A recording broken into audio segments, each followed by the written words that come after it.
Greetings. This is Doc Akh coming to you live and direct from Black Facts Headquarters Central. Who on another day in the merry month of May. Another day in the merry month of May. Hope you all had a good one today. I know we did, and we're going to have a good night as well. So we're continuing on with our story of the about the Black Panther Party. We're reading from the graphic novel, Black Panther Party graphic novel.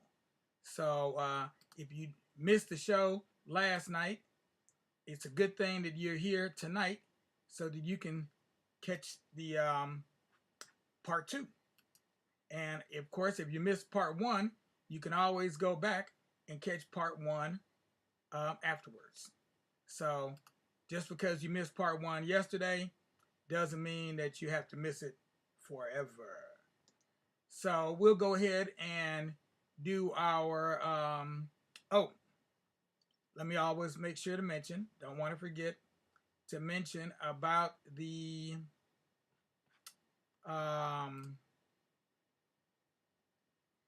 give us a like if you're watching us on Facebook, thumbs up if you're seeing us on YouTube, and of course want to go ahead and inform your friends, your family, your neighbors, and even some of your enemies about what we're doing here on the net so that they can all become part of this joyful celebration of Black history. We've been celebrating it now for what? This is a live stream number 520 something, maybe 530. We're over 500 though, but 500 live streams. We've been doing this for over 200 days. All ever since last year when the pandemic hit and everything got shut down, we've been on the air every single day, at least once a day, but usually twice a day. So you're here, you're part of the show, Doc Akh at noon and 9. So let's get it on with our proverb of the day while you look at the beautiful cover to the book we'll be reading tonight. That is, if you're watching on YouTube. If you're on Facebook, you will not see the cover of the book. But if you're on YouTube, you will. So I advise everybody to watch on the tube, leave comments, make sure to become to subscribe so you get notified next time we're on the air. All right. So last night we read one. The one we used for last night was a bird can drink much, but an elephant drinks more. So from that same country, that same part of Africa, which is, let me see, I think it's from Nigeria. Yeah, from Nigeria. There's also another proverb: horns do not grow before the head. Horns do not grow before the head. Well, if you think about it, that just makes sense. What can we say? That's why it's a proverb, right? Because it makes sense, and that's what proverbs do. They help make sense out of sometimes things that are sometimes appear to be nonsense. How do we make sense out of nonsense? And so right now, we're going to go ahead and pick up where we left off yesterday on this, in terms of our graphic novel. Oops, there it goes, right there. There we go. We left off right here. And so we're going to pick up there and continue on with our story of the Black Panther Party, a graphic novel history. So this is what we're bringing to you is a taste of reality. A taste of reality, as opposed to, what's the name of that guy? Dungeons and Dragons, or any of those other, the Witch in the Wardrobe, or something like that. So this is for young people, even though it may seem like it's more for adults. It's definitely for young people. but adults can enjoy it as well. All right. So we were talking about Marcus Garvey, who you see there at the top, W.B. Du Bois over to the side with the balding head, and Wallace D. Fard. And we were talking about how the government saw all three of these men, these black men, as a challenge to their authority and their power, and did everything in their power to minimize their impact and marginalize them and their followers in general. So continuing on, next page. Boom. There we go. At the outbreak of World War II, the exodus of black people from the South increased as the number of factory jobs in the North and the West increased. Oh, did it again. I hate when it does that. Let's see if I can get it to stop it. There we go. All right, there we go now. Won't do that anymore. During this second Great Migration, black Americans continued to escape the horrors of the Jim Crow South, seeking opportunity in the so-called progressive states in the North and the West. Meanwhile, more than 100,000 black servicemen were deployed overseas during World War II, but as they fought for freedom in other parts of the world, they were serving in a segregated military. So we were good enough to go and die, but not good enough to go to the same bathroom or sleep in the same room or congregate in the same hall, etc. When black soldiers returned home after the war, they returned to a country where they were still not equal, separate, and definitely not equal. Black people had been fighting for equality and justice long before the civil rights movement began in the 50s. A major victory came in 1954 when the U.S. Supreme Court ruled. When the U.S. Supreme Court ruled in Brown versus Board of Education that racial segregation in public schools was unconstitutional.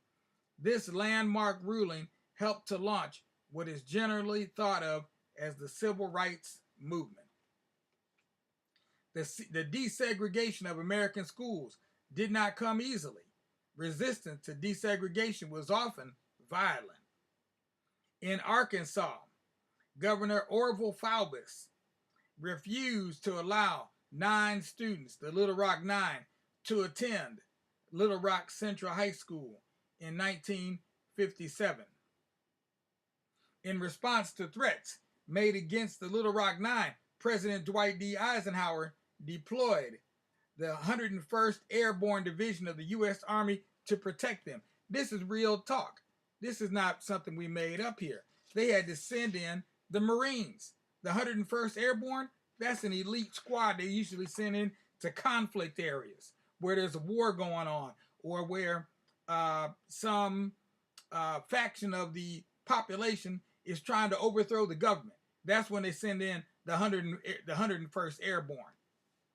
In 1960, 6-year-old Ruby Bridges, the first black student to attend William Frantz Elementary School in New Orleans, had to be escorted into school by U.S. Marshals. The same was true for Leona Tate, Tessie Prevost, and Gail Etienne.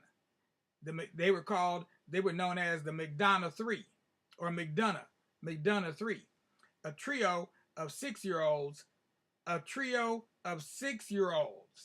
threatened as they ushered in desegregation at their school. Yes, this is true. They threatened 6-year-olds. In a scene that was becoming increasingly familiar in southern states, U.S. Marshals were also sent to protect James Meredith as he enrolled at the University of Mississippi in 1961. And you see the protesters outside, it looks like all their faces are turning red. And they've got a sign up that says, "We want to keep our school white." The struggle to integrate schools in the South was one of the most crucial parts of the civil rights movement, because segregation in schools was a clear and visible representation of racial inequality that plagues America even to this very day. August 28, 1955, Emmett Till, a 14-year-old from Chicago, was visiting his relatives in Money, Mississippi. That's right, Money, Mississippi, when he was accused of whistling at a white woman. Whistling. That night, he was dragged from the home of his uncle and brutally murdered. 3 days later, they found his mutilated body in the Tallahatchie River. His body was returned to Chicago for burial. His mother, Mamie Till Mobley, insisted on an open casket because she wanted the world to see what had happened to her son. Photos of his horrifically disfigured corpse appeared in newspapers and magazines all over the country. The murder of Emmett Till not only shed light on the horrors of racism in America, it served as a rallying cry for the civil rights movement. So if you go to the African American Museum in D.C., you can see a coffin there. Doesn't have Emmett Till's actual body in it, but it has an effigy, a representation, reproduction of his body and how it was disfigured. Less than 6 months after the murder of Emmett Till, Rosa Parks refused to give up her seat on a segregated bus in Montgomery, Alabama. Though her actions became the catalyst for one of the most crucial moments of the civil rights movement, the Montgomery bus boycott, which we read about a few days ago, she was not the first person to perform the act of protest on a bus.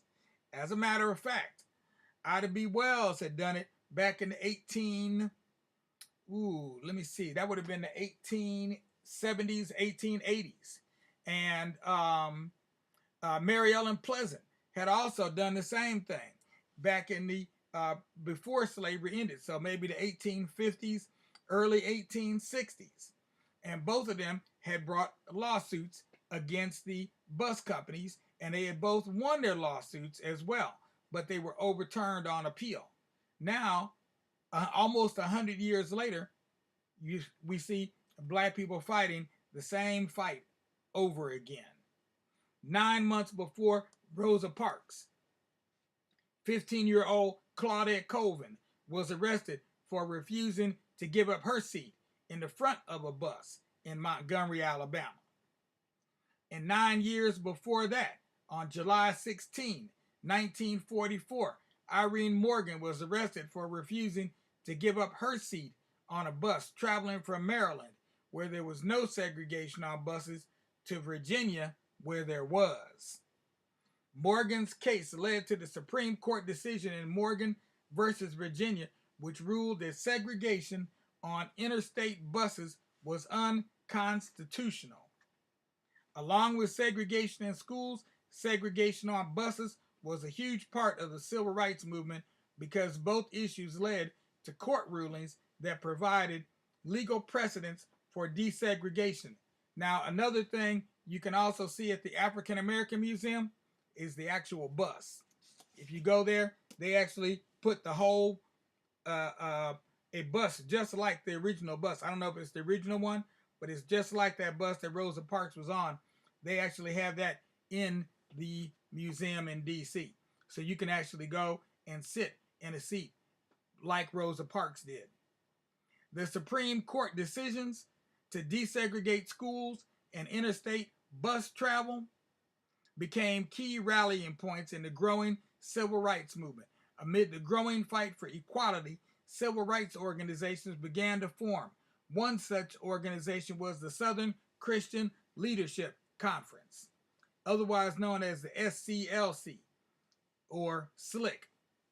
And its most recognizable member was Dr. Martin Luther King Jr. As the civil rights movement grew, Dr. King became its leading spokesperson. He was a powerful speaker and a charismatic leader who believed any sort of violence would be counterproductive to the struggle for equality. And here you see Dr. King, his wife Coretta Scott King, Fred Shuttlesworth down there at the bottom on the left, Ella Baker, Bayard Rustin, Ralph Abernathy, and A. Philip Randolph. These were all key players in the struggle for in the civil rights movement of the 50s and the 60s. And actually, you know what? I'm going to go ahead and we're going to end right here. We're going to just take a break right here, and then we'll return and continue reading tomorrow night. And we should be able to, I don't know, will we be able to finish this chapter by it? Yeah, we may be able to finish this chapter. I think we can finish this chapter tomorrow night. Okay, so we're going to break right there. So all you little children, you know what time it is. I don't even need to give you no kind of quiz. You know you need to take your little head and put it on your little pillow on your little bed. Close those yeah eyes and wait for that sun to rise. And when you feel those sunbeams beaming down on your eyes, you know that it is time to rise and shine, oh children of mine. That's right. When you feel those sunbeams beaming down on your eyes, don't even wait for your eyes to open. You can just feel it beaming down your inside your eyes and turn all kinds of red and different colors like that. You know then it's time for you to rise and shine. Get on up out of that bed and greet the new day in a whole new way. And as for you adults, you know what tasks I need you to do. Starting with giving us a like. If you're looking on Facebook, if you're watching on YouTube, give us a thumbs up. And last but not least, go ahead and make a donation. We are here trying to continue. We want to make sure that our stories continue to be told. We want to make sure our stories continue to be told by us, for us, and anybody else who would like to listen. We want to make sure that Black history is not a footnote or a sideline or some kind of sideshow, but is something that we are aware of and learning about on a daily basis. That's our goal. And in order for us to do that, we do need funds. We need funds to purchase materials. We're going to need funds to hire employees. We're going to need funds so we can upgrade what we're doing. Okay, you can see these images you're looking at here on the screen are kind of low res right now. We want to improve the resolution. And the only solution to improve the resolution is for you, our members, to become supporting members, sustaining members, meaning make a donation of a recurring type. $5 a month over 12 months. You'll never know it's gone, but we will definitely feel the impact. So if you could do that, there's a link right below. Have no fear. We're right here with the link. Other than that, we want to say peace out without a doubt. We'll be Black tomorrow, continuing to read from the autobiography of Malcolm X. So we'll continue reading from his autobiography tomorrow at noon. Be here then. And we're sure to leave you with a grin, because we're going to learn even more about the early days of Malcolm X that very few people really even talk about. And as far as I can see, it's part of this thing that this woman, I can't think of her name right off the bat, but she's been talking about post-traumatic slave syndrome. Certainly, Malcolm had it, and most of us have it too. And if we don't, it's a very unusual thing. So, peace out without a doubt. Look for us tomorrow, Doc Akh at noon and 9, signing off. We'll be Black tomorrow at noon. Until then, may peace guide your way.